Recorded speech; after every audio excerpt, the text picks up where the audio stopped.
Welcome to MedMen. This is Andy. And that is Pim. That I am. What are we talking about today? Today we are talking about what people get wrong with competition.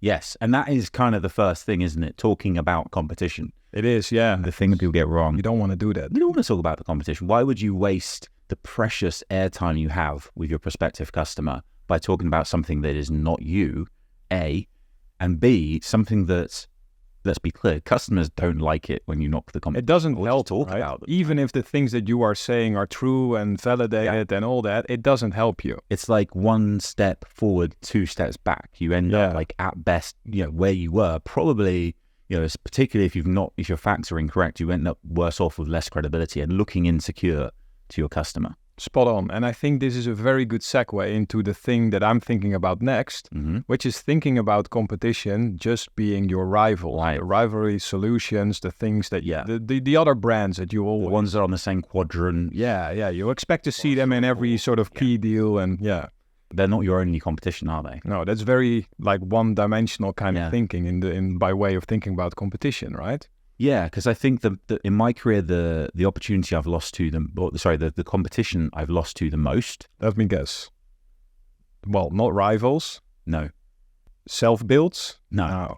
It's inertia. Inertia, yeah. That is your competition. That is the competition in my career that I lost the most to. Yeah. And so if you think about it from that, and I'm sure people listening along, if it's not the most, I'm sure they've lost their fair share to inertia, meaning that the customer has chosen to do nothing. Yeah. And so if we set ourselves up with this competitive strategy that only puts ourselves against beating our rivals, we might be the last person to lose the deal, which is the worst outcome.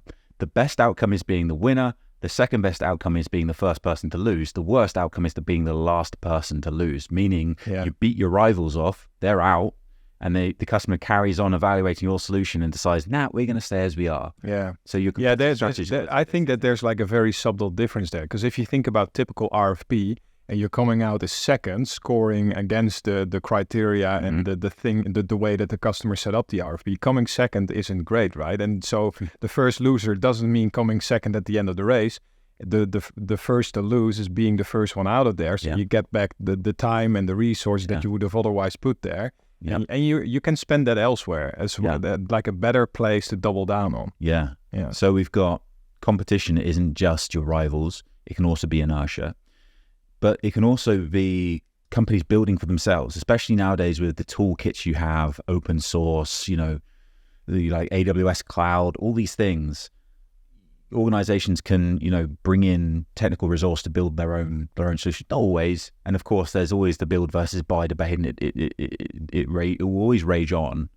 Yeah, but that is a type of competition, and of course, that tends to be political as well. It's the likelihood of an organization being better at building a solution like yours than you are, when it's all you do isn't high. So it's going to be a political area of competition. Yeah, absolutely. So as we expand the thinking around this, it's also another thing that people get wrong is not thinking about the champion that competition might have, right? Because the inertia, doing nothing, someone might be championing that. Yeah. Someone with great power and influence, for example, or another initiative that is fighting for the same resources, right? I think that's a major one. And I think where people get this wrong is they think about the competition as being sort of, like we say, like the rivals, or like this sort of lump of money or this sort of outcome scenario. And what I mean by that is that we think, well, who's going to be the person that wins and causes us to lose?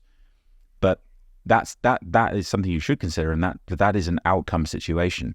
We are trying to get mind share in the evaluation, right? And so if there's something that's higher priority than us, it doesn't matter if it's a relocation of offices, or the company changing the manufacturer of their fleet of delivery vehicles, and it's completely different to our solution.